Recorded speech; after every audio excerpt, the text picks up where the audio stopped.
সম্প্রতি লক্ষ্য করা যাচ্ছে কোনো কোনো অসাধু ব্যবসায়ী আল্লামা দেলোয়ার হোসেন সাঈদী সাহেবের অডিও ভিসিডি নামে বেনামে বাজারে ছেড়েছে। এ বিষয়ে আমরা পরিষ্কারভাবে জানাচ্ছি, বিশ্বনন্দিত মুফাসসির ও জাতীয় সংসদ সদস্য আল্লামা দেলোয়ার হোসেন সাঈদী সাহেবের যাবতীয় তাফসির মাহফিল ও বিষয়ভিত্তিক আলোচনার অডিও, ভিডিও, সিডি, ভিসিডি ও ডিভিডি বাজারজাত করার জন্য আমরা এককভাবে লিখিত অনুমোদন প্রাপ্ত। অন্য কোনো প্রতিষ্ঠানের এসব প্রোডাক্ট বাজারজাত করার কোন রকম লিখিত অনুমতি আল্লামা সাঈদীর পক্ষ থেকে নাই। কোনো ব্যক্তি বা প্রতিষ্ঠান এ জাতীয় কাজে যুক্ত থাকলে তার বিরুদ্ধে আইনগত ব্যবস্থা গ্রহণ করা হবে। এ ব্যাপারে আল্লামা সাঈদী আমাদেরকে অনুমোদন দিয়েছেন। ক্রেতা সাধারণের প্রতি অনুরোধ, আপনারা নিম্নমানের প্রোডাক্ট ক্রয় করে প্রতারিত হবেন না। অরিজিনাল প্রোডাক্ট ক্রয়ের সময় সিএইচপি মনোগ্রাম ও সিলভার ডিস্ক দেখে নিন।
أعوذ بالله من الشيطان الرجيم بسم الله الرحمن الرحيم বিতাড়িত মরদুদ শয়তানের ওয়াসওয়াসা থেকে আল্লাহর কাছে পানাহ চেয়ে নিচ্ছি।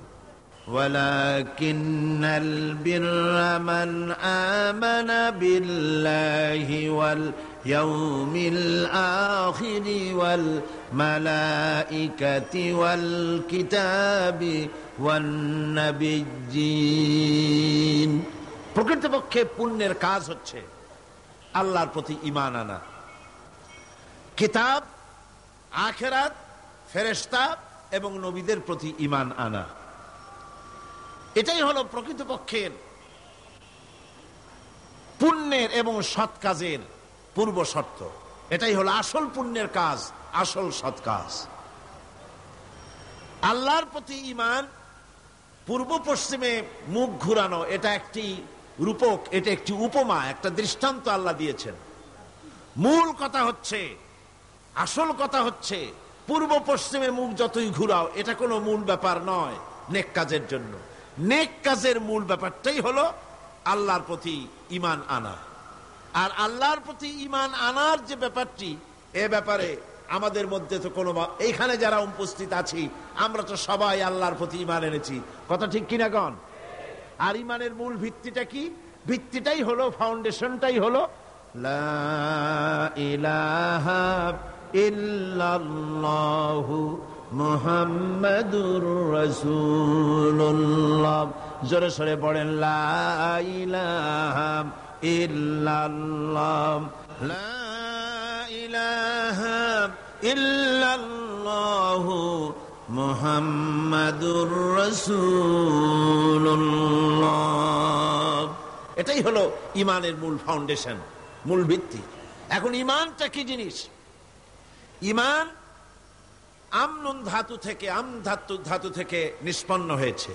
এর অর্থ হচ্ছে চরিত্রের মানসিক ভিত্তি, যেটাকে বলা হয় আরবিতে, যেটাকে বলা হয় ঈমান, বিশ্বাস, প্রত্যয়। কোরআন পৃথিবীর সমস্ত মানব মণ্ডলীকে দুই ভাগে বিভক্ত করেছে। একটা হচ্ছে ঈমান আনয়নকারী মুমিন মুসলমান, আর এক শ্রেণী হচ্ছে ইমানকে প্রত্যাখ্যানকারী মানুষ, যাদেরকে বলা হয় সরাসরি কাফের। এর ভিতরে যারা ইমান এনেছে তারাই হলো পৃথিবীর শ্রেষ্ঠতম মানুষ। পৃথিবীর শ্রেষ্ঠ মানুষ কারা? আল্লাহ পাক কোরআন শরীফের মধ্যে বলছেন, ইন্নাল্লাযীনা আমানু ওয়া আমিলুস সালিহাতি উলাইকা হুম খায়রুল বারিয়া।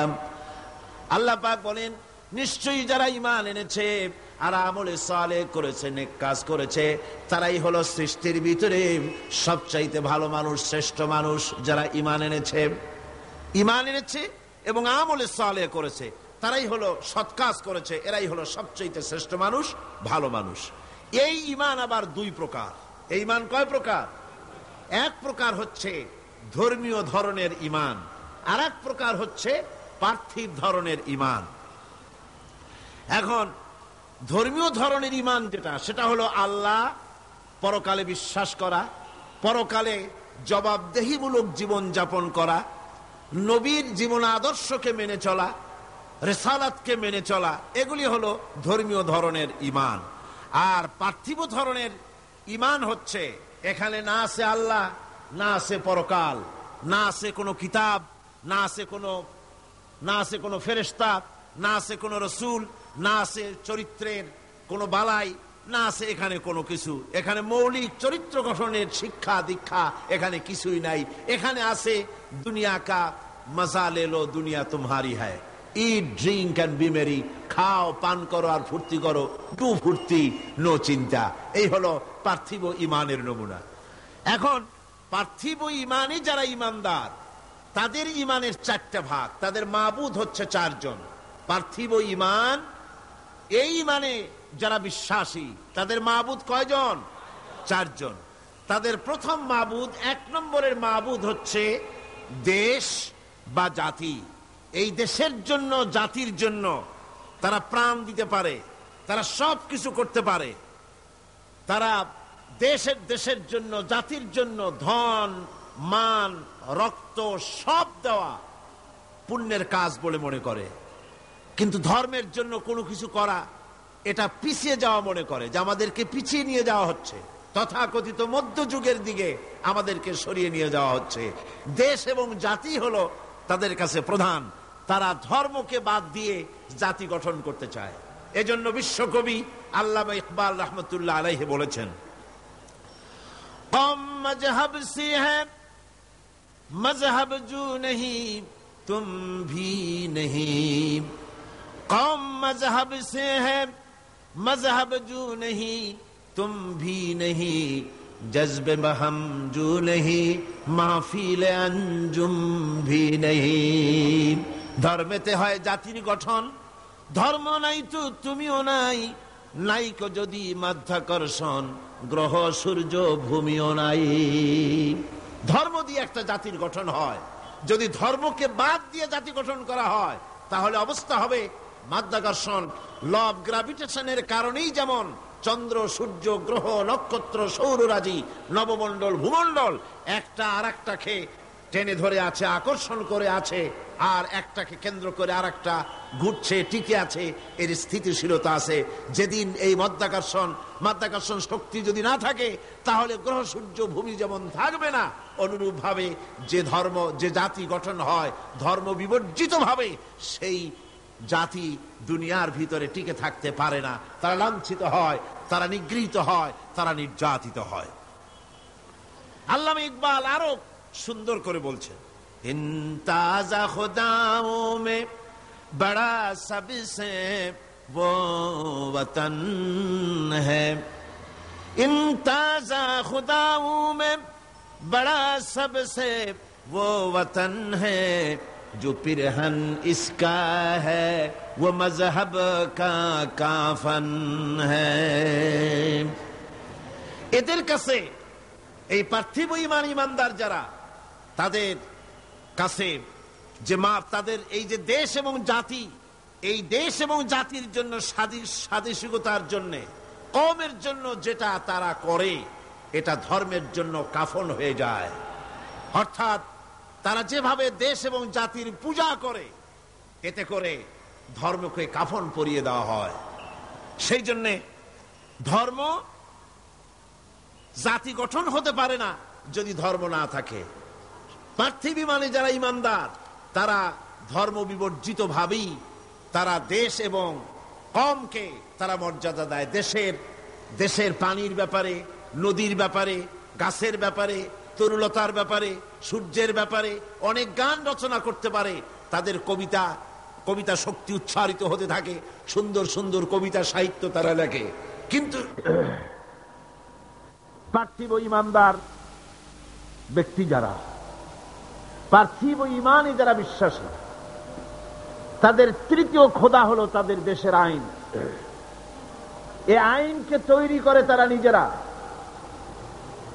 একে পূজাও করে তারা নিজেরা, একে জোড়া তালি দিয়ে টিকেও রাখে তারা নিজেরা। এই আইন তারা নিজেরাই তৈরি করে আর জোড়া তালি দিয়ে বাঁচায় রাখার চেষ্টা করে। যেমন বাংলাদেশের সংবিধান, এটি একটি আইন। এই সংবিধান তৈরি হয়েছে 1900 কত সনে? বলেন 1900 কত সনে? 1972 সালে বাংলাদেশের সংবিধান তৈরি হলো। বাংলাদেশের সংবিধান কতবার জোড়াতালি দেওয়া হয়েছে বলেন? তাও জানেন না মনে হয়। 12 বার। 12 বার বাংলাদেশের সংবিধানকে অ্যামেন্ডমেন্ট করা হয়েছে, জোড়াতালি দেওয়া হয়েছে, সংযোজন করা হয়েছে। এই আইন তৈরি করে তারা, জোড়াতালি দিয়ে বাঁচায়ও রাখে তারা। আমি বলে থাকি, যদি এই রেটে, এই রেশিও অনুযায়ী যদি জোড়াতালি দেওয়া চলতে থাকে, প্রতি 22 বছরে 12 বার অ্যামেন্ডমেন্ট করা হবে, তাহলে 70-80 বছর যেতে না যেতে এই সংবিধানের অরিজিনালিটি থাকবে। কম্বলের লোম বাঁচতে বাঁচতে আসল কম্বলের অস্তিত্বই শেষ হয়ে যাবে। এবার আপনারা বলেন, কোরআন শরীফ আল্লাহর এক সংবিধান। এই কোরআন শরীফটা কি? আল্লাহর এক সংবিধান। নাজিল হয়েছে কতদিন? 1400 বছর। এই দীর্ঘ 1500 বছরের মতো পার হয়ে গেল। কোরআনে কারিমের ভিতরে জোড়াতালি দেওয়া, অ্যামেন্ডমেন্ট করার প্রয়োজনীয়তা দেখা দিয়েছে কতবার? আর যারা জবাব দিলেন না, তাদের মনে বুঝি সন্দেহ আছে। কতবার হয়েছে? ভবিষ্যতে হওয়ার কোন সম্ভাবনা আছে? নাই। কারণ এই সংবিধানটা আল্লাহর তৈরি। এটা কার তৈরি? আল্লাহ পাকের তৈরি। মানুষ যে সংবিধান তৈরি করে, যে আইন তৈরি করে, সেটা করে নিজস্ব জ্ঞান দিয়ে। আর মানুষের নিজস্ব জ্ঞান হচ্ছে সীমিত জ্ঞান। এই জ্ঞানে অতীত সে ভুলে যায়, ভবিষ্যৎ সে জানে না, বর্তমান সম্পর্কে সিদ্ধান্ত নিতে গিয়ে সে ভুল করে। কিন্তু আল্লাহ রাব্বুল আলামিন তিনি এমন এক সত্তা, যার কাছে অতীত কাল বলে কোনো কাল নাই, যার কাছে ভবিষ্যৎ কাল বলে কোনো কাল। আল্লাহর কাছে সবটা কাল কি? বলেন না, সবটা কাল কি? বর্তমান। সুতরাং বর্তমানের উপরে ভিত্তি করে যে আল্লাহ পাক আইনের কিতাব রচনা করেছেন, তার ভিতরে পরিবর্তনের প্রয়োজন কিয়ামতের এপাশে পরিবর্তন প্রয়োজন দেখা দিবে না। কোন আলহামদুলিল্লাহ। এই জন্যে কোরআন শরীফ বলছে, রাসূল করিম সাল্লাল্লাহু আলাইহি ওয়াসাল্লামের কাছে তারা বলতো, ইয়াকুলুনা হাল লানা মিনাল আমরি মিন শাই। তারা বলতো, হে নবী, আইন প্রণয়নের ব্যাপারে আমাদের কোনো অধিকার আছে কিনা, আমরা একটু অংশ নিতে পারি কিনা? আল্লাহ পাক জবাবে বললেন, কুল ইন্নাল আমরা কুল্লুহু লিল্লাহ। বলে দাও, আইন প্রণয়নের ব্যাপারে, হুকুম পরিচালনার ব্যাপারে সবটা এখতিয়ার কেবলমাত্র কার? জোরে সরে বলেন, কার? আল্লাহ পাকের। কারণ এই পৃথিবীতে মানুষের কাছে আইন তৈরি করার মতো একটা গুরুত্বপূর্ণ বিষয় মানুষের হাতে ছেড়ে দেওয়া যায় না। ওই মানুষের হাতে যারা স্বার্থপরতায় ভোগে, যাদের মন সংকীর্ণ, যারা সামান্য সামান্য জিনিস নিয়ে স্বার্থপরতায় ভোগে, তারা এত বড় কাজ করতে পারে না। যদি আইন তৈরি করার দায়িত্ব তাদের দেওয়া হয়, তাহলে সর্বপ্রথম তারা আইন তৈরি করবে নিজেদের ভাষার স্বার্থে, দলের স্বার্থে, দেশের স্বার্থে, অঞ্চলের স্বার্থে, তারপরে করবে অন্য মানুষের জন্য। দেখেন, পৃথিবীতে সবচাইতে এসেনশিয়াল জিনিসগুলো এই জন্য আল্লাহ পাক নিজের হাতে রেখে দিয়েছেন, যেমন পানি, অক্সিজেন, বাতাস, এগুলি আল্লাহ নিজের হাতে রেখেছেন। কারণ মানুষ তো আল্লাহ সৃষ্টি করেছেন, আল্লাহ জানেন এদের দুর্বলতা কোথায়। এরা মোটে সুযোগ পায় না, সুযোগ একটু পেলেই বলে ভাতে মারবো, পানিতে মারবো। আর এদের হাতে যদি আইন তৈরি করার দায়িত্ব দিয়ে দেওয়া হয়, আর এই সব গুরুত্বপূর্ণ জিনিস যদি তাদের হাতে তুলে দেওয়া হয়, তাহলে ক্ষমতায় যেতে পারলে তারা বিরোধী দলকে বলবে, আমাদের দলে না আসা পর্যন্ত, আমাদের বশ্যতা স্বীকার না করা পর্যন্ত বাতাস দেব না, অক্সিজেন দেব না, পানি দেব না। এই জন্যে সবচাইতে গুরুত্বপূর্ণ জিনিসগুলি আল্লাহ তার নিজের হাতে রেখেছেন। এই পৃথিবীতে পানি, আগুন, বাতাস, অক্সিজেন যেমন গুরুত্বপূর্ণ, এর থেকে কম গুরুত্বপূর্ণ নয় পৃথিবীর মানুষের জন্য একটি সার্বজনীন আইন। যেহেতু বাতাস থাকুক, বাতাস তো আছে পৃথিবীতে, বাতাসের অভাব নাই, পানির অভাব নাই, আগুনের অভাব নাই, অক্সিজেনের অভাব নাই, তারপরেও মানুষেরা আজ নির্যাতিত, নিষ্পেষিত, নারীরা অধিকার হারা, শ্রমিকরা অধিকার থেকে বঞ্চিত, কালো মানুষ সাদা মানুষের নির্যাতনে নাগরিক অধিকার থেকে বঞ্চিত। পৃথিবীর ছোট ছোট শক্তিগুলিকে বৃহৎ শক্তিগুলি শেষ করে দিচ্ছে। সুতরাং আইনের মতো এই গুরুত্বপূর্ণ একটি বিষয় আল্লাহ পাক নিজের হাতে রেখেছেন। কার হাতে রেখেছেন? নিজের হাতেই রেখেছেন। সে আইনের কিতাবখানার নাম হলো, এটার নাম হলো কোরআন। তাই আল্লাহ রাব্বুল আলামিন তার উপরে যারা ঈমান আনে, তাদের ঈমানের ভিতরে আল্লাহ থাকে, রসুল থাকে, পরকাল থাকে, জবাবদিহিমূলক আচরণ থাকে। সে ব্যাখ্যা পরে দেব।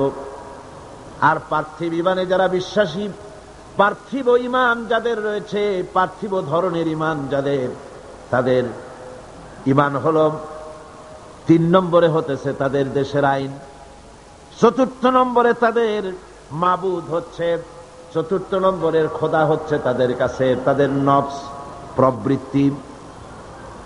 এই নফসের গোলামি তারা করে, প্রবৃত্তির গোলামি তারা করে, মন যা চায় তাই তারা করে। সেখানে কোনো বাধা নাই, সেখানে কোনো বিপত্তি নাই, সেখানে কোনো আইন নাই, নীতি নৈতিকতার কোনো বালাই নাই, মন যা চায় তাই তারা করে। এটা হলো 3 নম্বর সর্বশেষ মাবুদ। 4র্থ নম্বরের মাবুদ যেটা তাদের, তা হলো তাদের হিকমত এবং বিচক্ষণতা। এই হিকমত আর বিচক্ষণতা তাদের, এ দিয়ে তারা এখানে সামান্য কিছু, এই হিকমত দিয়ে, এই বিজ্ঞান দিয়ে, এই কলা কুশলতা দিয়ে, এই বিচক্ষণতা দিয়ে সামান্য কিছু তাদের কল্যাণ হলেও সার্বিকভাবে তাদের কোনো কল্যাণ বয়ে আসে না। এই 4 ধরনের মাবুদের উপরে বিশ্বাস থাকার কারণে তাদের নীতি নৈতিকতার সকল দরজা বন্ধ হয়ে যায়। তারা নিজের জ্ঞান, নিজের দেশ, নিজের আইন, নিজের জাতি, এর উপরে বিশ্বাস থাকে বলে তাদের ঊর্ধ্বতন এমন কোন ক্ষমতা, এমন কোন ক্ষমতাবান কেউ নাই বলে তাদের বিশ্বাস, যার কাছে তাদের জীবনের কোনো কিছুর হিসাব দিতে হবে। এই জন্য জবাবদেহিমূলক জীবনযাপন তারা করে না। আর করে না বলেই সেখানে সন্ত্রাস, হানাহানি, জেনা, ব্যভিচার, সমকামিতা, শয়তানি, বদমাশি, লুটতরাজি, এমন কোন কাজ নাই যা সেসব দেশে হয় না। এখন ঈমান এটা কোনো মৌখিক দাবির বিষয় নয়। ঈমান এনেছি এ কথা বললেই সারবে না। আল্লাহ রাব্বুল আলামিন কোরআনে কারীমের ভিতরে বলেছেন, ওয়া মিনান নাসি মান ইয়াকুলু আমান্না বিল্লাহি ওয়া বিল ইয়াউমিল আখির ওয়া মা হুম বিমুমিনিন। আল্লাহ রাব্বুল আলামিন বলেন, লোকেদের ভিতরে এমন বহু লোক আছে যারা বলে আল্লাহ এবং পরকালের উপরে বিশ্বাস স্থাপন করেছি। আল্লাহ বলেন, ওমা হুম বিমুমিনিন, এরা মুমিন না। লক্ষ্য করুন, যেখানে আল্লাহ এবং পরকালে বিশ্বাস করা হলো মৌলিক বিষয় ঈমানের, আল্লাহ এবং পরকালকে বিশ্বাস করেছি এ কথা বলার পরে আল্লাহ পাক বলছেন ওমা হুম বিমুমিনিন, এরা মুমিন না। কারণ কি? কারণ হচ্ছে এগুলি হচ্ছে তাদের মৌখিক দাবি। এই মৌখিক দাবির উপরে ভিত্তি করে ঈমান হয় না। পরিপূর্ণ ঈমান হচ্ছে যে আল্লাহর উপরে বিশ্বাস করা হচ্ছে, সেই আল্লাহর আইনকে, আল্লাহর হুকুম এবং আহকামকে জীবনের সকল ক্ষেত্রে মেনে চলাই হচ্ছে পরিপূর্ণ ঈমান।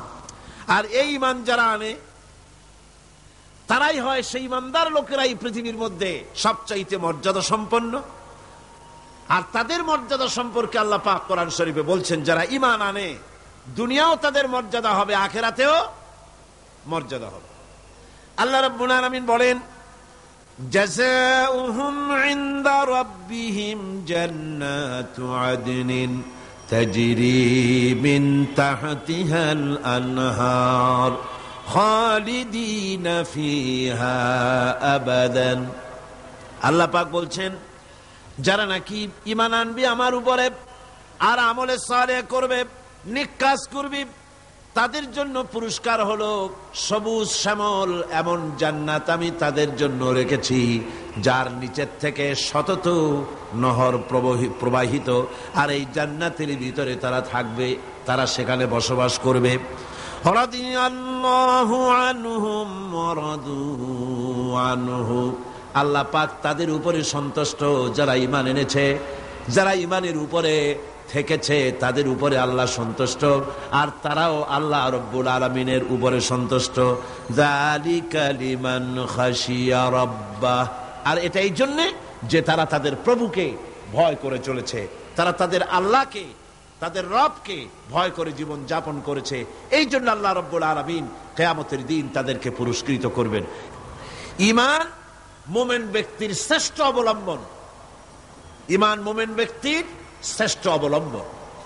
আল্লাহ পাক কোরআনে কারিমে বলেন, ফামান ইয়াকফুর বিত্তাগুতি ওয়া ইউমিন বিল্লাহি ফাকাদ ইসতামসাকা বিল উরওয়াতিল উসকা লা ইনফিসামা লাহা ওয়াল্লাহু সামিউন আলিম। আল্লাহ পাক বলেন, যে ব্যক্তি ফামান ইয়াকফুর বিত্তাগুত, তাগুতকে যারা অস্বীকার করেছে, আর আমি আল্লাহর প্রতি যারা ঈমান এনেছে, তারা এমন এক অবলম্বন ধারণ করেছে যা কখনো তাদেরকে বিচ্ছিন্ন করবে না, ধ্বংস করে দিবে না। তাদেরকে কথাটা হলো, তাগুতকে প্রথমে অস্বীকার করা লাগবে। আল্লাহর উপরে ঈমান আনার আগে তাগুতকে অস্বীকার করতে হবে। আর তাগুত হচ্ছে সেই শক্তি, যে শক্তি শুধু নিজেই আল্লাহর আইন অমান্য করে না, বরং অন্যদেরকেও আল্লাহর আইন অমান্য করতে বাধ্য করে, তারাই হলো তাগুত। তা আমাদের অবস্থাটা কি? আমরা তাগুতের সাথে কম্প্রোমাইজ করে চলছি, আর আল্লাহর উপরেও ঈমান আনার কথা বলছি। কথা ঠিক কিনা বলেন? একদিকে আল্লাহর উপর ঈমান আনার কথা বলছি, আর একদিকে তাগুতের সাথে কম্প্রোমাইজ করছি। আল্লাহ বিরোধী আইন কানুন পৃথিবীতে যা আছে সেগুলিকে আমরা সমর্থন করে চলছি, আমরা বিরোধিতা করছি না। ফলে এই দুটি জিনিস একত্রিত হলে ঈমানের দাবি সঠিক হলো না। ঈমানের দাবি হলো এই, তাগুতকে অস্বীকার করতে হবে আর আল্লাহর প্রতি ঈমান আনতে হবে পরিপূর্ণভাবে। তাহলে আল্লাহ পাক বলেন, এমন কোন জিনিস নাই যে তাকে ধ্বংস করে দিতে পারে, তাকে ক্ষতিগ্রস্ত করতে পারে। ঈমান ছাড়া সকল নেক আমল নষ্ট হয়ে যাবে।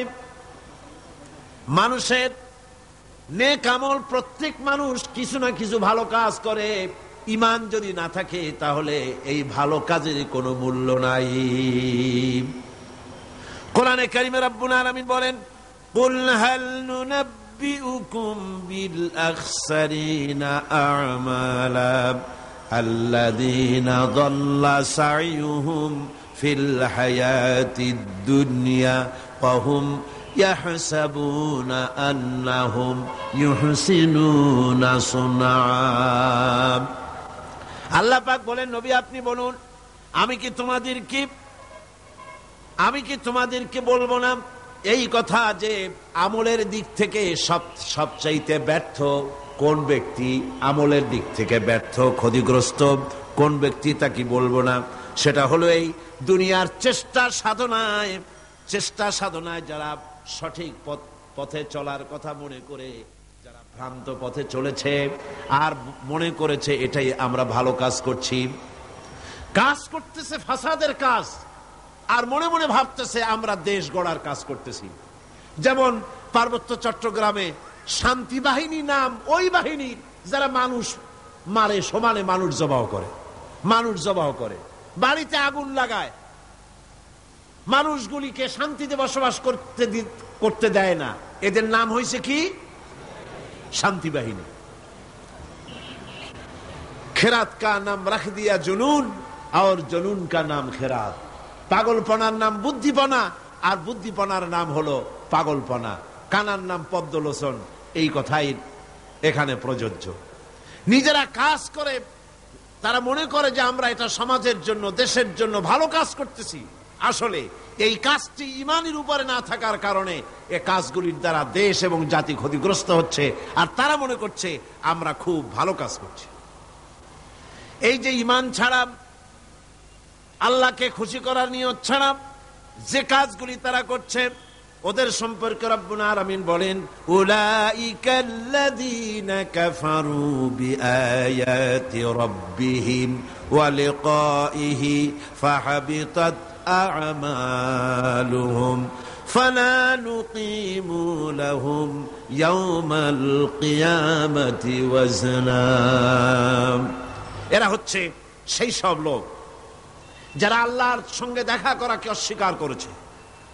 আমি তাদের এই ঈমান না থাকার কারণে তাদের সমস্ত নেক কাজগুলিকে নষ্ট করে দেব, বরবাদ করে দেব, এবং তাদেরকে কিয়ামতের দিন কোনো গুরুত্বই দেওয়া হবে না। তারা এই পৃথিবীতে যতই নিজেদেরকে গুরুত্ব মনে করুক, নিজেদের গুরুত্ব নিজেরা মনে করুক, বা অপর মানুষেরা তাদের গুরুত্ব দিক না কেন, কিয়ামতের দিন তারা আমার কাছে কোনো গুরুত্ব পাবে না। ঈমান এমন একটা জিনিস যেটা আল্লাহর শাস্তি থেকেও বাঁচিয়ে দেয়।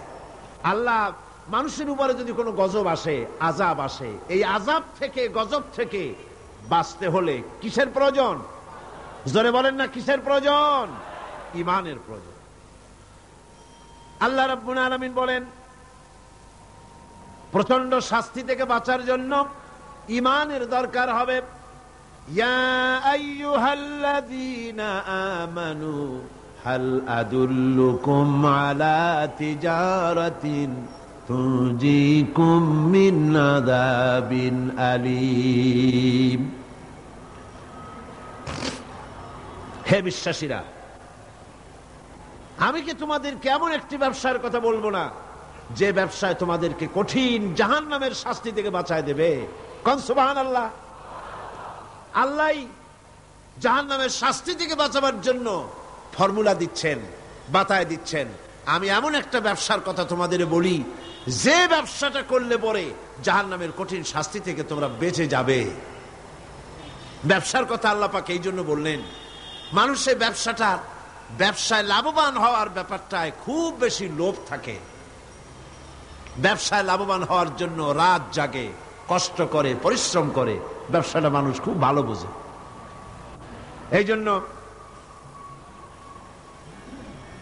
কিয়ামতের দিনে নাকি এক ব্যক্তিকে উপস্থিত করা হবে, ফেরেশতা তাকে বলবে, এটা কোনো কোরআন হাদিস নয়, রূপক একটি কথা।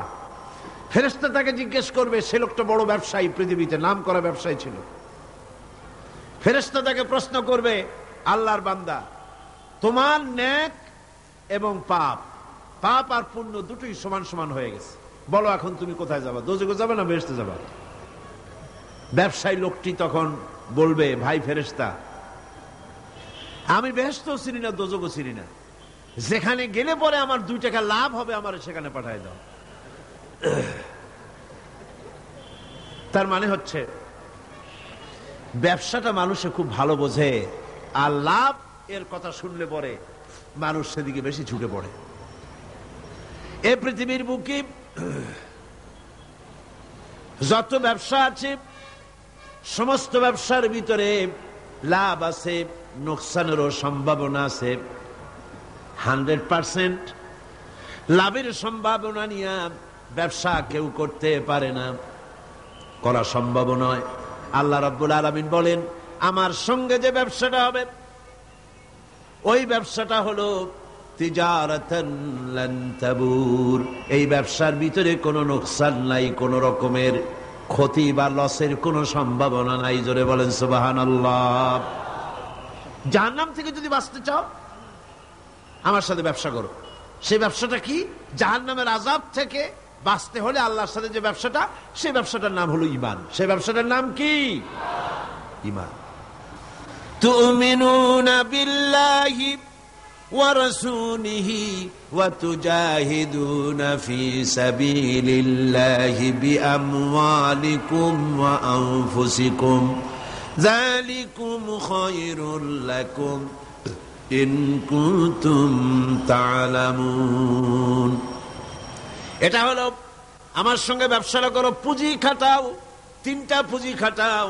সে 3টা পুঁজি হলো ইমানের উপরে ভিত্তি করে। একটা হলো আমি আল্লাহর উপরে ইমান, 2 নম্বরে আমার রাসূলের উপরে ইমান, আর আমার রাস্তায় জান আর মাল দিয়ে জিহাদ করা। এই ইমানের পুঁজি যদি খাটাতে পারো, জাহান্নামের কঠিন শাস্তি থেকে আমি আল্লাহ বাঁচায় দেব।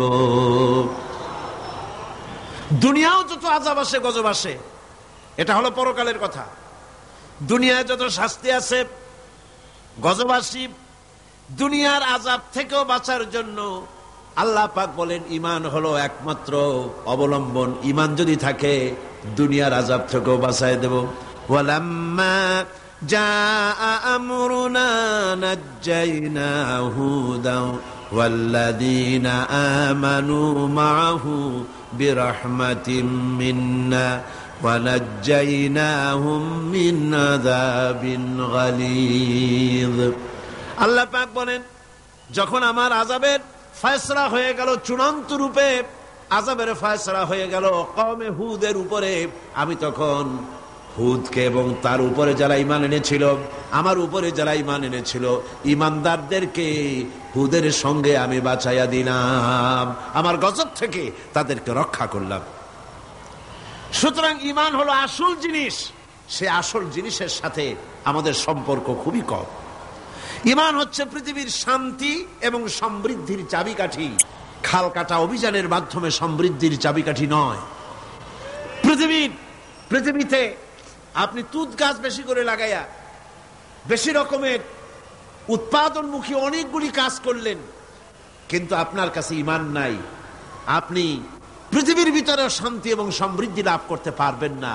আজ আমেরিকার মতো দেশ, যার প্রযুক্তির অভাব নাই, টেকনোলজির অভাব নাই, বিজ্ঞানের অভাব নাই, সবকিছু যার রয়েছে, সেই আমেরিকাও এখন অর্থনৈতিক সংকটে পড়ে গিয়েছে। এই অর্থনৈতিক সংকট থেকে বাঁচবার জন্য বেচারা, ওদের তো বুদ্ধি কম না, বুদ্ধি খুব ভালো।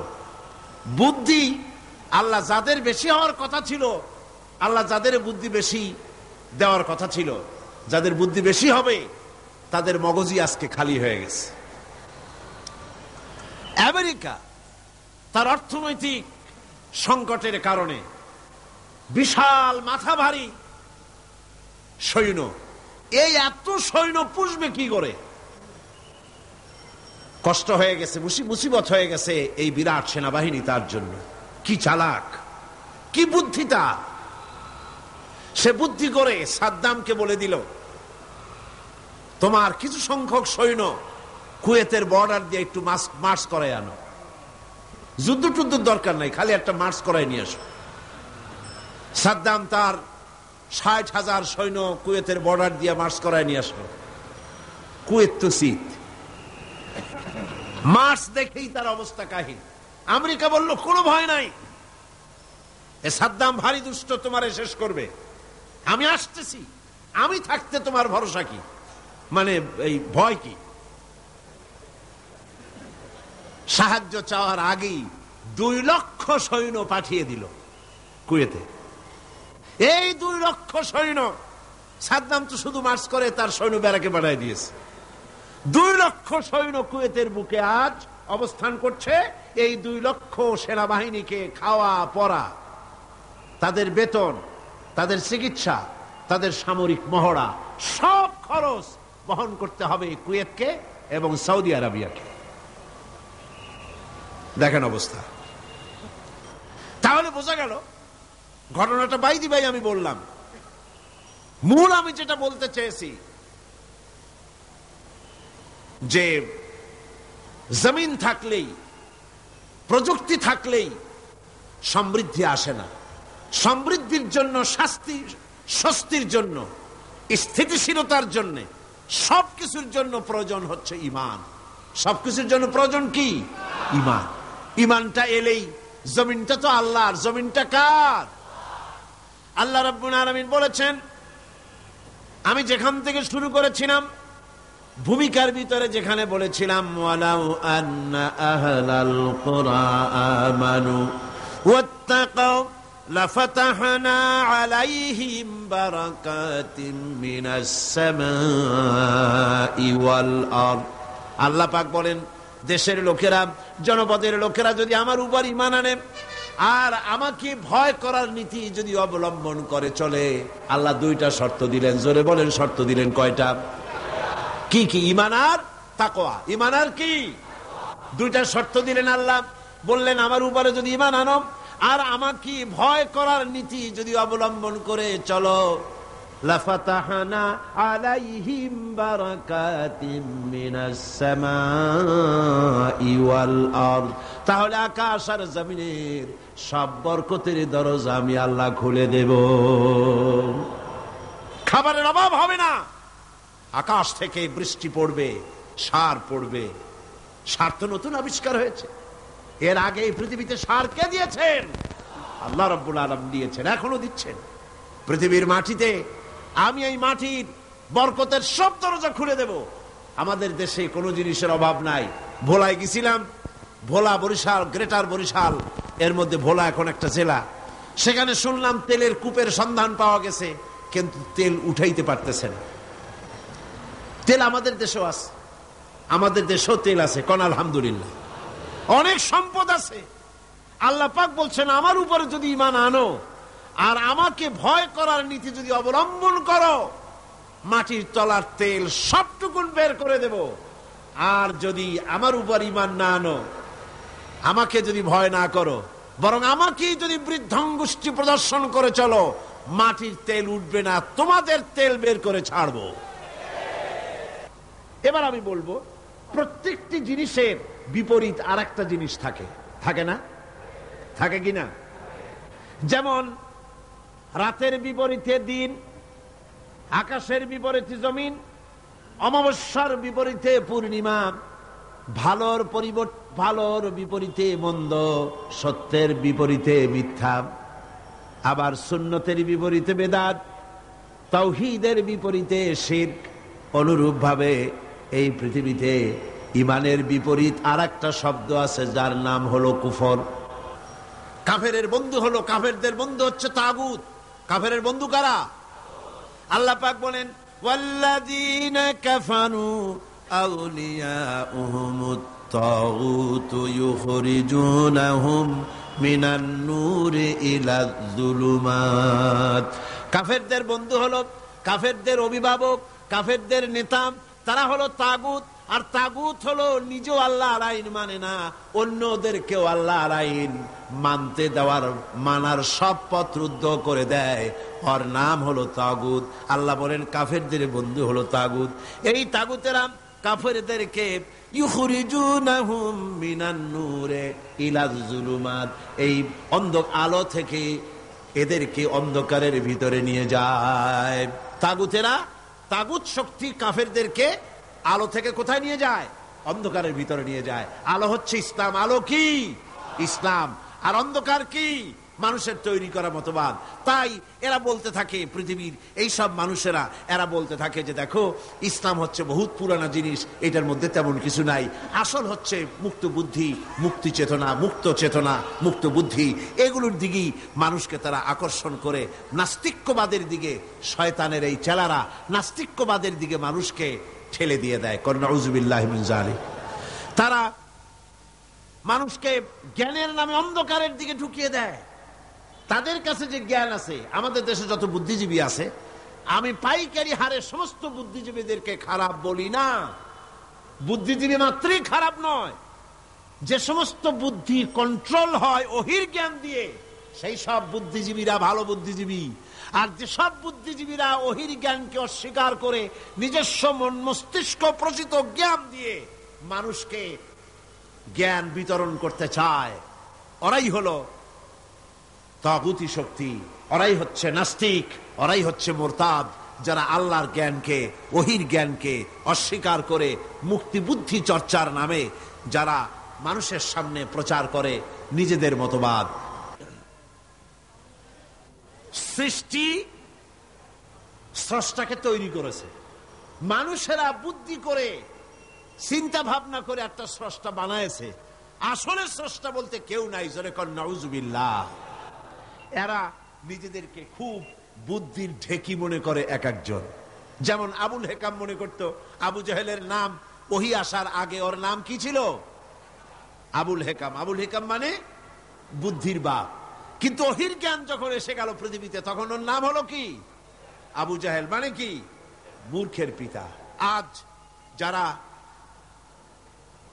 বুদ্ধিজীবীর নামে, মুক্ত বুদ্ধি চর্চার নামে ইসলামের বিরুদ্ধে কথা বলছে, ইসলামের বিরুদ্ধে কথা বলতে পারাটাই যেন প্রগতিশীলতার একটা প্রমাণ। আল্লাহরে গালি দেওয়া, রসুলকে গালি দেওয়া, পৃথিবীতে এরকম আর কোথাও আছে বলে আমার মনে হয় না। বাংলাদেশে যেরকম আছে, হিন্দু লেখক, হিন্দু সাহিত্যিক, তারাও তাদের ভগবানকে, তাদের দেবতাদেরকে তারা তাদের সাহিত্যে গালি দিয়েছে। এমন সাহিত্য আমার সামনে পড়ে নাই। আপনারা দেখছেন কিনা আমি জানি না। খ্রিস্টানেরা তাদের গডকে, তাদের যিশুকে গালি দিয়ে তাদের সাহিত্যিক কবিরা কোন কবিতা সাহিত্য লিখেছে বলে আমার জানা নাই। কিন্তু এই সব মুসলমান নামের কুলাঙ্গার, মুসলমান নামের অযোগ্য, বুদ্ধিজীবী নামের কলঙ্ক, নর্দমার কীট জাতীয় এইসব লোকেরা আল্লাহকে অস্বীকার করেছে। বন্ধুগণ, দৃষ্টান্ত দিতে গিয়ে আমি এসব বুদ্ধিজীবীর দৃষ্টান্ত দিতে গিয়ে মওলানা রুমের সেই ঘটনাটা আমি শ্রোতাদেরকে শোনাই যে গাধার একটা পদচিহ্নের ভিতরে গাধা হেঁটে যাচ্ছিল রাস্তা দিয়া, নরম মাটিতে পায়ের চিহ্ন পড়ে গেছে, গর্ত হয়েছে, সেই গর্তের ভিতরে গাধা পেশাব করেছে, গর্তটা পরিপূর্ণ হয়ে গেছে গাধার পেশাবে। পিঁপড়া একটা যাচ্ছিল কোথাও, সে হাঁটতে হাঁটতে গাধার পেশাবের মধ্যে পড়ে গিয়েছে। সামান্য বাতাসে পানিটা নড়তে ছিল। পিঁপড়া তখন নাকি বলতেছে যে ভূগোলের পাতায় পড়েছিলাম সেই পাঠশালার জীবনে, পৃথিবীতে নাকি আটলান্টিক নামক একটা মহাসাগর আছে। শেষ পর্যন্ত আমি সেই আটলান্টিক মহাসাগরেই পড়ে গেলাম। এই উত্তাল ঢেউ অতিক্রম করে কেমনে আমি কিনারায় যাব? কোত্থেকে যেন একটা শুকনা তেঁতুলের পাতা এসে পড়েছে গাদার পেশাবের ভেতরে। পিঁপড়া বহু কষ্ট করে ওই পাতার উপরে উঠে বসেছে। পাতাটি ঢেউয়ের তালে তালে সামনের দিকে এগিয়ে যাচ্ছে। পিঁপড়া এখন খুব দাম্ভিকতার সাথে, অহংকারীর সাথে পিঁপড়া বলছে, ইতিহাসের পাতায় পড়েছিলাম পৃথিবীতে নাকি টাইটানিক নামক বিরাট এক জাহাজের অস্তিত্ব ছিল। শেষ পর্যন্ত ভাগ্যের জোরে আমি সেই টাইটানিকের নাবিক হয়ে বসলাম। কি সাংঘাতিক! আমি আজ টাইটানিকের গর্বিত নাবিক, আর এই আটলান্টিকের উত্তাল ঢেউ পাড়ি দিয়ে চলছে আমি আমেরিকা আবিষ্কারের জন্য। গাধার পেশাবের ভিতরে তেঁতুলের পাতায় বসে পিঁপড়ার যে অহংকার, আমার দেশের তথাকথিত নাস্তিক মোরতাদ জাতীয় বুদ্ধিজীবীরা এর চাইতেও নিকৃষ্ট।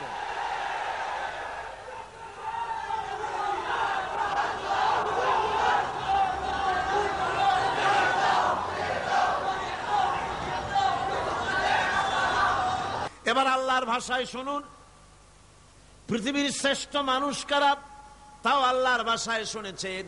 এবার আল্লাহর ভাষায় শুনুন, এই পৃথিবীতে নিকৃষ্ট মানুষ কারা। আল্লাহ পাক বলেন, ইন্না শাররাদ দাওয়াবি ইনদাল্লাহিল্লাযীনা কাফারু ফাহুম লা ইউমিনুন। আল্লাহ পাক বলেন, এই পৃথিবীর বুকে বিচরণশীল জীবদের মধ্যে সবচাইতে নিকৃষ্ট প্রাণী বা জীব হচ্ছে তারা যারা নাকি ঈমান আনে নাই। যারা ঈমান আনে নাই তারাই হলো, অর্থাৎ যারা নাস্তিক, যারা মুরতাদ, তারা হলো পৃথিবীর যারা কাফের, তারা হচ্ছে পৃথিবীর সবচাইতে নিকৃষ্ট প্রাণী। এই পৃথিবীতে বিচরণশীল জীব প্রাণী যত আছে আল্লাহর দৃষ্টিতে নিকৃষ্ট হচ্ছে কারা? নাস্তিক এবং মুরতাদ। এদের জন্য শাস্তি আল্লাহ রাব্বুল আলামিন বলেন, কাফির দুনিয়া এবং আখিরাতের উভয় জায়গায় শাস্তি তারা পাবে, কোন জায়গায় তাদের শান্তি হবে না। ফাআম্মাল্লাযীনা কাফারু ফাউআযযিবুহুম আযাবান শাদীদান ফিদ দুনিয়া ওয়াল আখিরাহ ওয়া মা লাহুম মিন নাসিরিন। যারা নাকি কুফরি করেছে, আমাকে অস্বীকার করেছে, আমার আইনকে অবজ্ঞা করেছে, অস্বীকার করেছে, তাদেরকে দুনিয়া এবং আখিরাতে আমি লাঞ্ছিত করব এবং তারা কোনো সাহায্যকারী পাবে না। কাফের হচ্ছে, নাস্তিক এবং মুরতাদরা হচ্ছে চতুষ্পদ জানোয়ারের মতো নির্বোধ। এরা নিজেদেরকে বুদ্ধিমান বলে দাবি করে, কিন্তু আল্লাহর কথায় এরা হচ্ছে নির্বোধ চতুষ্পদ জানোয়ারের মতো। কিসের মতো বলুন? জানোয়ারের মতো। আল্লাহ পাক বলছেন, আল্লাহ পাক বলেন, ওয়ামাসালুল লাযীনা কাফারু কামাসালিল্লাযী ইয়ানঈকু বিমা লা ইয়াসমাউ ইল্লা দুআআ ওয়া নিদাআ সুম্মুম বুকুমুন উমিয়ুন ফাহুম লা ইয়াকিলুন। আল্লাহ পাক বলেন, কাফেরদের দৃষ্টান্ত হচ্ছে এরকম, রাখাল যেমন তার জানোয়ারকে ডাকে। আপনাদের দেশে আছে না রাখাল গরুকে ডাকে, হ্যাঁ গরু এদিকে আয়, বলে না এদিকে আয়, অথবা ডাইনে যাবার সামনে যা। গরু থেকে বোঝে যে এদিকে আয় মানে আমারে ডাকতেছে, ওদিকে যা মানে আমারে সরে যেতে বলতেছে। এগুলো বোঝে? বোঝে না। আল্লাহ পাক বলেন, রাখাল যেমন চতুষ্পদ জানোয়ারকে ডাকে, জানোয়ার শুধু একটা আওয়াজ শোনে মাত্র, কিন্তু রাখাল কি বলে তা সে বুঝতে পারে না, শুধু একটা আওয়াজ শোনে। ও তো হলো বধির, ও হলো অন্ধ, ও হলো বোবা। অনুরূপ ভাবে যারা কাফের, তারাও কোরআনের কথা শোনে, হক তারা দেখে, হকের আওয়াজ তারা শোনে, কিন্তু ওই চতুষ্পদ জানোয়ারের মতো একটা আওয়াজ শোনে, কি বলে তা তারা বোঝে না।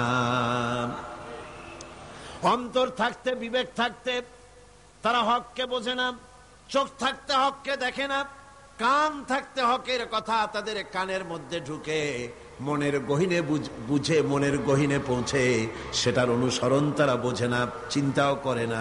এদের অবস্থা হলো উলাইকা কাল আনআম, এরা হলো চতুষ্পদ জানোয়ারের মতো। আল্লাহ পাক বলেন, শুধু জানোয়ার বললে হয় না, বালহুম আদাল, বরং জানোয়ারের চাইতেও নিকৃষ্ট। যারা নাকি কাফের, যারা নাস্তিক, যারা মুরতাদ, তারা জানোয়ারের চাইতেও নিকৃষ্ট, চতুষ্পদ জন্তুর চাইতেও খারাপ। কাফের নাস্তিক মুরতাদদের সারা জীবনের সাধনা নিষ্ফল। কোরআন বলছে, ভালো করে শোনেন, কোরআন বলছে যারা কাফের, ঈমান যারা আনে নাই, যারা নাস্তিক, যারা মুরতাদ, তাদের সারা জীবনের সমস্ত সাধনা সব কি? ব্যর্থ, নিষ্ফল।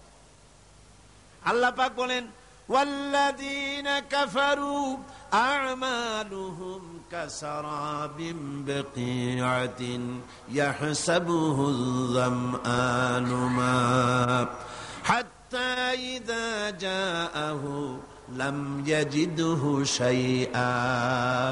আল্লাহ পাক বলেন কাফেরদের আমল হলো এরকম, যারা নাকি আমাকে অস্বীকার করেছে তাদের আমল, তাদের কাজগুলি অবস্থা এমন যেমন মরুভূমির ভিতরে মরুচারীরা পথ চলতে গিয়ে দূরে দেখতে পায় পানি আছে, মনে করে পানি মনে করে তার কাছে যায়।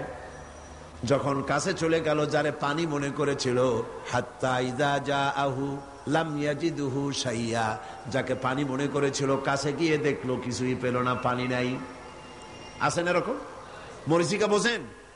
এই যে চৈত্র মাস, বৈশাখ মাসের যখন প্রচন্ড রোদ হয়, তখন পিচ ঢালা রাস্তার উপরে দেখবেন দূরের থেকে মনে হবে যেন পানি চিকচিক করছে। আসলে কি পানি? না। মরুভূমির উপরে পথ চলতে গিয়ে ওইরকম দেখা যায়, বিরাট জলাশয়, মনে হবে অনেক পানি আছে ওখানে। যখন কাছে যায়, কাছে গিয়ে প্রাণান্ত হয় ওখানে গিয়ে পানিটা পান করার জন্য। আল্লাহ বলেন কাছে যখন যায়, হাত্তা ইযা জাআহু লাম ইয়াজিদহু শাইআ, কাছে গিয়ে তখন কিছুই পায় না। এইভাবে মরীচিকার ভেতর মরীচিকা দেখে মরুচারীরা যেমন পানির জন্য ছুটে যায়, পানি পায় না, প্রাণান্ত হয়ে যায়। কাফির, বেঈমান, নাস্তিক, মুরতাদরা তাদের সমস্ত জীবনের আমলগুলি এভাবে নিষ্ফল, কোনো দাম নাই, কোনো মূল্য নাই। তারা নিজেদের তৈরি করা মতবাদকে শান্তি আছে বলে মনে করে, শেষ পর্যন্ত দেখে কিছুই নাই। যেমন কমিউনিজম ৭২ বছর ধরে পৃথিবীকে কিছুই দিতে পারে নাই, জ্বালা দিয়েছে, যন্ত্রণা দিয়েছে, কষ্ট দিয়েছে, হতাশা দিয়েছে, ক্ষুধা দিয়েছে, দারিদ্র দিয়েছে, নির্যাতন করেছে, নিষ্পেষণ করেছে, এর জন্য ভালো কিছুই করতে পারে নাই। বলেন পেরেছে নাকি? কি বলেন, পেরেছে? সুতরাং এভাবে করি ওরা মনে করে ভালো, আসলে তো ভালো না। আসল ভালো তো আল্লাহ রাব্বুল আলামিন যেটা বান্দার জন্য করেন, এর থেকে ভালো আর কিছু হতে পারে না। কি বলেন, পারে? পারে না। সুতরাং আজকে মূল ব্যাপারটা হলো এই যে নাস্তিক এবং মুরতাদ সবচাইতে পৃথিবীর কপাল পোড়া।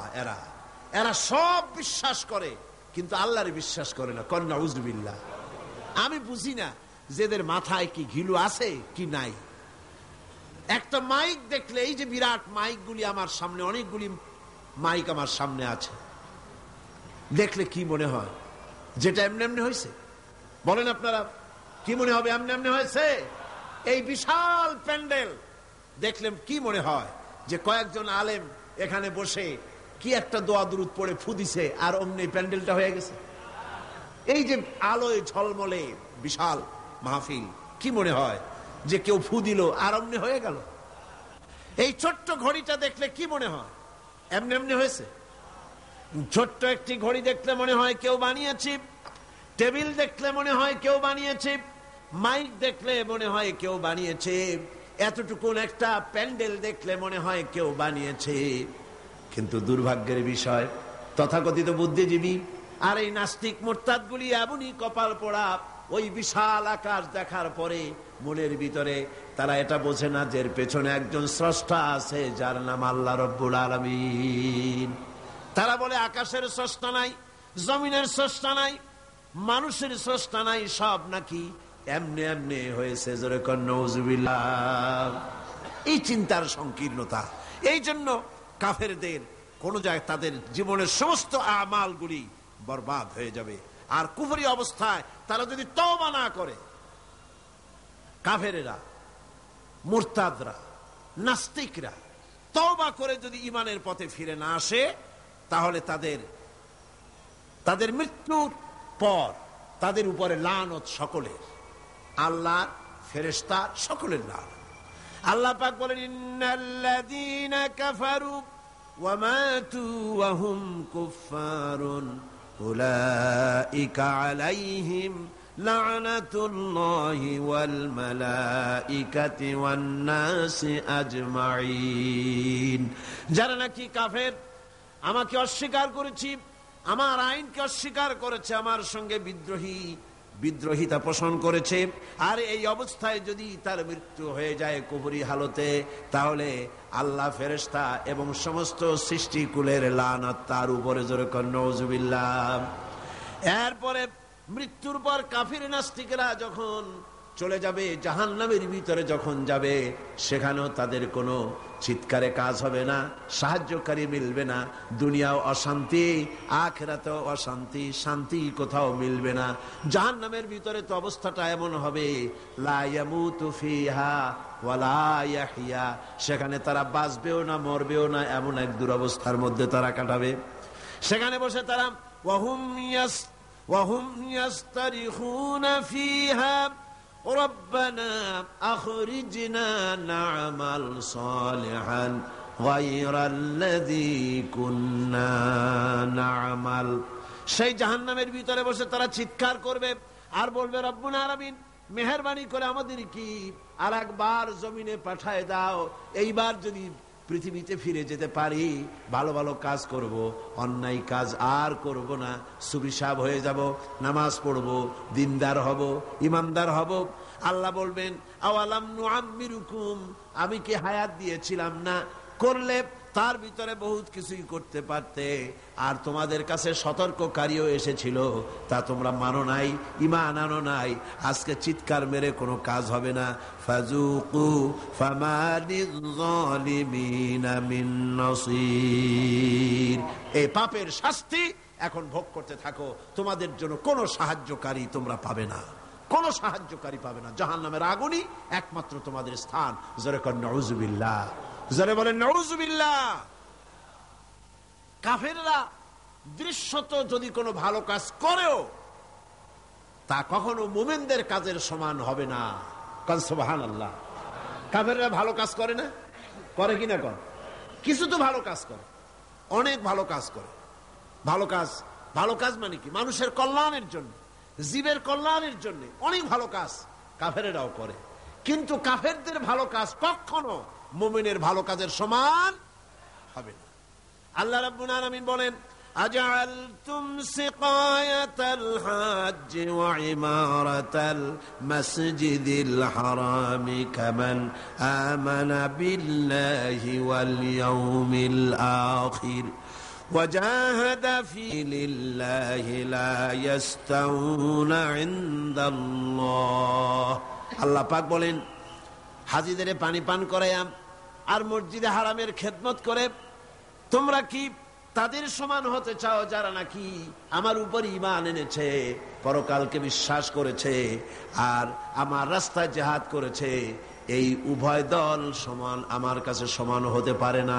লা ইস্তাউনা ইনদাল্লাহ, আমার কাছে এরা সমান নয়। হাজীদের পানি পান করানো কাফেরেরা পান করাতো আর মসজিদে হারামের খেদমত করত, এই দিয়ে তাদের মনের মধ্যে একটা ফখর ছিল যে আমরাও তো মুসলমানের চাইতে ভালো কাজ কম করি না, আমরা হাজীদের পানি পান করাই, হাজীদের পানি পান করাই, তারপরে মসজিদে হারামের খেদমত করি, কম তো কিছু করি না। আল্লাহ বলেন, যারা ঈমান আনলো, যারা আমার আখিরাতকে বিশ্বাস করলো, যারা আমার রাস্তায় জিহাদ করলো, জান দিল, মাল দিল, কখনো এই উভয় দল আমার কাছে সমান নয়। আল্লাযীনা আমানু ওয়া হাজারু ওয়া জাহাদু ফি সাবিলিল্লাহি বিআমওয়ালিহিম ওয়া আনফুসিহিম আ'যামু দারাজাতান ইনদাল্লাহ ওয়া উলাইকা হুমুল ফাইজুন। আল্লাহ পাক বলেন, যারা নাকি ঈমান এনেছে আর আমার রাস্তায় হিজরত করেছে আর জিহাদ করেছে আমার দ্বীনকে প্রতিষ্ঠা করার জন্য, মাল দিয়ে আর জান দিয়ে, আমার কাছে তাদের বিরাট মর্যাদা। আর ওরাই হলো কামিয়াব, ওরাই হলো সফল কাম, কিয়ামতের দিন তারাই সফল হবে। জোরে বলেন সুবহানাল্লাহ। সুতরাং কাফেরদের কোনো ভালো কাজও মুমিনদের কাজের সমান হবে না, এবং ভালো কাজের মূল্যায়ন কিয়ামতের দিন তাদের হবে না, কারণ তারা ভালো কাজগুলি করেছিল নিজেদের সুনামের জন্য, আল্লাহকে সন্তুষ্ট করার জন্য নয়। ভাইরা আমার, ঈমানের এখানেই হচ্ছে ঈমানের এই গুরুত্ব। ঈমান আসল ব্যাপার, জীবনের সবচাইতে গুরুত্বপূর্ণ বিষয় হলো ঈমান। আল্লাহর উপরে ঈমান এনে সেই ঈমানের উপরে নিজেদেরকে যদি টিকায় রাখা যায়, আল্লাহর উপরে ঈমান এনে সেই ঈমান অনুযায়ী আল্লাহর হুকুম অনুযায়ী যদি জীবন পরিচালনা করা যায়, এটার নামই হচ্ছে ঈমান। এই ঈমানের গুরুত্ব কোরআন শরীফে সর্বাধিক দেওয়া হয়েছে। অনুরূপভাবে ইসলামের 16 আনাটা মানতে হবে, আপোষ রফা করতে হবে, আল্লাহর হুকুমের সামনে মস্তককে অবনত করে দিতে হবে। আল্লাহ যা বলেছেন প্রশ্নাতীত ভাবে, বিনা প্রশ্নে, নির্দ্বিধায় আল্লাহর হুকুমের সামনে আইন মেনে নেওয়াটাই হলো মুমিনের কাজ। এর দৃষ্টান্ত আমাদের জাতির পিতা হযরত ইব্রাহিম আলাইহিস সালাম। হযরত ইব্রাহিম আলাইহিস সালামকে আল্লাহ রাব্বুল আলামিন বলেছেন, ইয ক্বালা লাহু রাব্বুহু আসলিম ক্বালা আসলামতু লিরাব্বিল আলামিন। আল্লাহ পাক তার খলিল ইব্রাহিমকে বললেন, আনুগত্য করো, আনুগত্যের মস্তক অবনত করে দাও, সারেন্ডার করো। ইব্রাহিম আলাইহিস সালাম কোনো প্রশ্ন তোলেন নাই, কোন ব্যাপারে সারেন্ডার করব।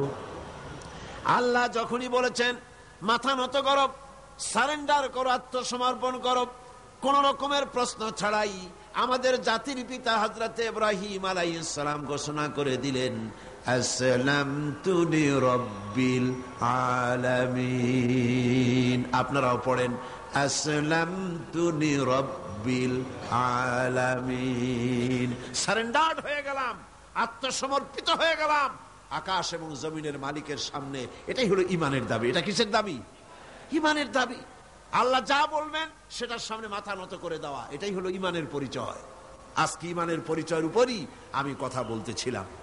এই ঈমানের পরীক্ষা আল্লাহ রাব্বুল আলামিন ইব্রাহিম আলাইহিস সালামকে দিয়ে যে পরীক্ষা নিয়েছিলেন, গোটা পৃথিবীর মানুষকে তা শিক্ষা দেওয়ার জন্যই এই পরীক্ষা আল্লাহ দিয়েছিলেন।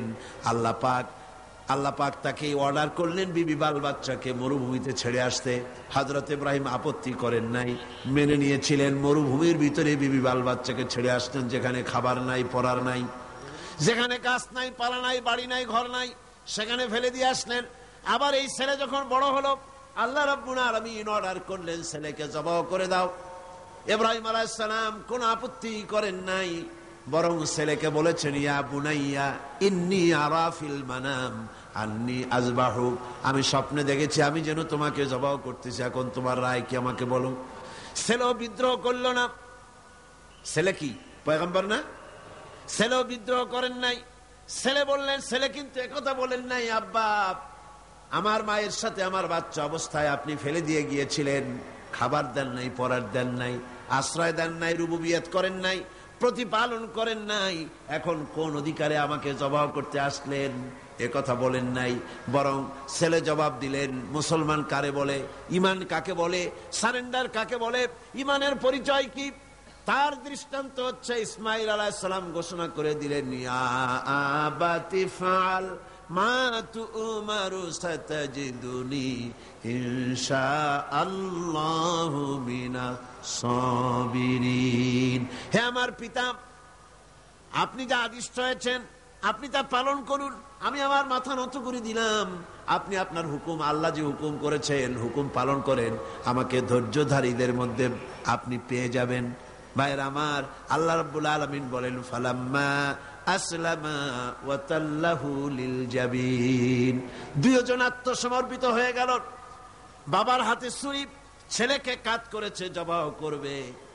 আর আল্লাহ রাব্বুল আলামিন, তার তো ইচ্ছা নাই ছেলে জবাই হোক, আল্লাহর ইচ্ছা হলো গোটা দুনিয়ার মানুষ ঈমানের ট্রেনিং পেয়ে যাক। গোটা পৃথিবীর মানুষ মোমেন কারে বলে, সারেন্ডার কারে বলে, মুসলমান কারে বলে, তার দৃষ্টান্ত শিখুক। দৃষ্টান্ত সেট হয়ে গেল। আল্লাহ পাক ইব্রাহিমকে ডেকে বললেন, ওয়ানাদাইনাহু আইয়া ইব্রাহিম قد صدقت الرؤيا إنا كذلك نجزي المحسنين। ইব্রাহিম, তুমি তোমার স্বপ্নকে বাস্তবে রূপ দিয়েছো, আর আমি এভাবেই মুহসিন ব্যক্তিদেরকে পুরস্কৃত করে থাকি। সুতরাং ঈমান হচ্ছে সারেন্ডার হওয়া, সারেন্ডার্ড হয়ে যাওয়া, আত্মসমর্পিত হয়ে যাওয়া। ঈমান হচ্ছে আল্লাহ পাকের পরিচয় হচ্ছে এই যে আল্লাহর হুকুমের সামনে মাথাকে একেবারেই নত করে দেওয়া। আর এখানেই শান্তি, এখানেই শান্তি। আল্লাহ পাক কোরআনে কারিমে বলেন, আফাগায়রা দীনিল্লাহি ইয়াবগুন ওয়া লাহু আসলামা মান ফিস সামাওয়াতি ওয়াল আরদি তাওআন ওয়া কারহা। তোমরা কি আমার দেওয়া জীবন ব্যবস্থা ছেড়ে দিয়ে মানুষের তৈরি করা কোনো মতবাদ গ্রহণ করতে চাও? ওয়া লাহু আসলামা মান ফিস সামাওয়াতি ওয়াল আরদ, অথচ আকাশে যা আছে জমিনে যা আছে সব আনুগত্যের মস্তক আমার সামনে অবনত করে দিয়েছে। কোন সুবহানাল্লাহ, জোরে কোন সুবহানাল্লাহ। আর আনুগত্যের মস্তক তারা অবনত করে দিয়েছে বলে সংঘর্ষ নাই, মারামারি নাই। অত বড় চাঁদ, অত বড় বিরাট সূর্য, গ্রহ, নক্ষত্র, সৌররাজি, নবমণ্ডল, ভূমণ্ডল, কোন মারামারি নেই। আছে মারামারি? এই পৃথিবীতে কত প্রাণী আছে, জঙ্গল ভরা প্রাণী, সমুদ্র ভরা প্রাণী, মাঠ ভরা প্রাণী, পাহাড় ভরা প্রাণী। কোন প্রাণী খাদ্যাভাবে মিছিল করেছে কখনো? বাংলাদেশ সরকারের কাছে দাবি করেছে যে আমাদের সন্তান জন্মের মতো হচ্ছে, আমাদের খাদ্য খুব কমে গেছে, কিছু পরিবার পরিকল্পনার যন্ত্রপাতি আমাদের জঙ্গলে পাঠায় দাও। বলেছে কেউ? কেউ বলে নাই। কারণ ওখানে শান্তিতে ভরা, ওখানে ওরা সবাই আল্লাহর উপরে, আল্লাহর আইন মেনে চলছে, আল্লাহর হুকুম মেনে চলছে। সুতরাং মুমিন ব্যক্তির কাজই হচ্ছে আল্লাহর সামনে সারেন্ডার হয়ে যাওয়া। ঈমানের এটাই হচ্ছে পরিচয়। আল্লাহ রাব্বুল আলামিন বলেন, কুল ইন্না সালাতি ওয়া নুসুকি ওয়া মাহইয়ায়া ওয়া মামাতি লিল্লাহি রাব্বিল আলামিন। পড়েন সবাই, ইন্না সালাতি ওয়া নুসুকি ওয়া মাহইয়ায়া ওয়া মামাতি লিল্লাহি রাব্বিল আলামিন। এটাই হলো মুমিনের কথা, এটাই হলো ঈমানের পরিচয়। মুমিন বলবে নিশ্চয়ই আমার নামাজ, আমার কোরবানি, আমার হায়াত, আমার মত সবকিছু আল্লাহ রব্বুল আলামিনের জন্য। বাঁচবো আল্লাহর জন্য, নামাজ পড়বো আল্লাহর জন্য, যাকাত দিব আল্লাহর জন্য, চাঁদা দিব আল্লাহর জন্য, নির্বাচন করবো আল্লাহর জন্য, ভোট দিব আল্লাহর জন্য, বক্তৃতা করবো আল্লাহর জন্য, পৃথিবীতে বেঁচে থাকবো আল্লাহর জন্য, জীবন দেব আল্লাহর জন্য। আমার বাঁচা মরা সব কার জন্য? চিল্লায় বলেন, আরো জোরে চিল্লায় বলেন, কার জন্য? আর এইভাবে যদি আল্লাহর জন্য জান মাল সবকিছু আমাদের কোরবানি করতে বলাই হয়েছে, কারণ ইন্নাল্লাহ আশতারা মিনাল মুমিনিনা আনফুসাহুম ওয়া আমওয়ালাহুম বিআন্না লাহুমুল জান্নাহ। আল্লাহ পাক বলেন, আমি আমার মুমিনের জান এবং মালকে সবটা আমি খরিদ করে নিয়েছি, বিনিময় মুমিনকে আমার জান্নাত দান করেছি। জোরে বলেন সুবহানাল্লাহ। বিনিময় তাদের জন্য বেহেশত। সুতরাং ঈমানের, আজকে আমি ঈমানের পরিচয় বললাম, কালকে ঈমানের বাকি অধ্যায় আপনাদের সামনে আলোচনা করব ইনশাআল্লাহ। মুনাজাতের জন্য দাঁড়ানো ভাইরা বসেন, যত লোক দাঁড়িয়ে আছেন সব বসেন। আল্লাহুম্মা আমিন। রব্বানা যালামনা আনফুসানা ওয়া ইন লাম তাগফির লানা ওয়া তারহামনা লানাকুনান্না মিনাল খাসিরিন। হে আল্লাহ তাআলা, বিশাল এই তাফসীরুল কোরআন মাহফিল, দীর্ঘক্ষণ ধরে আমরা তোমার দ্বীনের কথা, কোরআনের কথা আলোচনা করেছি। মেহেরবানি করে সওয়াবটুকুন জনাবে মুহাম্মদ রাসূলুল্লাহ সাল্লাল্লাহু আলাইহি ওয়াসাল্লামের রূহ মুবারকে পৌঁছে দাও। হে আল্লাহ তাআলা, আমাদের মধ্য থেকে আমাদের মা বাপ যাদের দুনিয়া থেকে বিদায় হয়ে গেছে, কবরগুলিকে কোরআনের বরকতে জান্নাতের টুকরায় পরিণত করে দাও। ও রব্বিরহামহুমা কামা রব্বায়ানি সগীরা। পড়েন সবাই, রব্বিরহামহুমা কামা রব্বায়ানি সগীরা। যত মানুষ মাহফিলে আসে প্রত্যেকের বাড়ি ঘর তুমি হেফাজত করো, যাতায়াতের পথ আসান করে দিও, কোরআনের হেদায়েত আমাদের সকলের নসিব করে দিও। আয় আল্লাহ, একখানা দোয়া করি, রব্বুল আলামিন এই বাংলাদেশকে তুমি দয়া করে মেহেরবানি করে গৃহযুদ্ধের হাত থেকে বাঁচাইয়া দিও। রব্বুল আলামিন আর্মি শাসন থেকে, ভারতীয়, আমেরিকার, দেশি বিদেশি সব রকমের ষড়যন্ত্র, আধিপত্যবাদ, সাম্রাজ্যবাদী সব রকমের খপ্পড় থেকে এই দেশকে তুমি হেফাজত করে দিও। রব্বুল আলামিন এই মাহফিলকে কিয়ামত পর্যন্ত তুমি কবুল করে নাও। রব্বানা তাকাব্বাল মিন্না ইন্নাকা আনতাস সামিউল আলিম ওয়া তুব আলাইনা إنك أنت التواب الرحيم سبحان ربك رب العزة عما يصفون وسلام على المرسلين الحمد لله رب العالمين واجعل آخر كلمتنا عند الموت لا إله إلا الله محمد رسول الله